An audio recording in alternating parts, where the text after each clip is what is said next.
Adigaa qurxiya dunidayda maxaa af Ingiriisi lagu dhahaa? You make my world beautiful. You make my world beautiful. Waan kugu waashay adiga maxaa af Ingiriisi lagu dhahaa? I'm crazy about you. I'm crazy about you.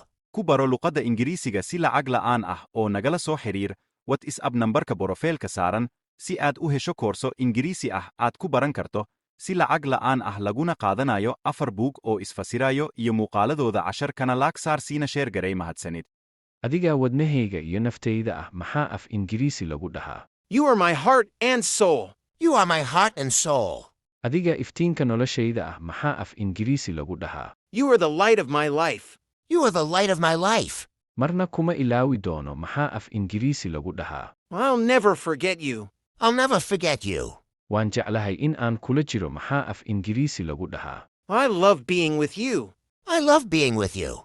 Casharka laag saar siina sheer garay mahadsanid.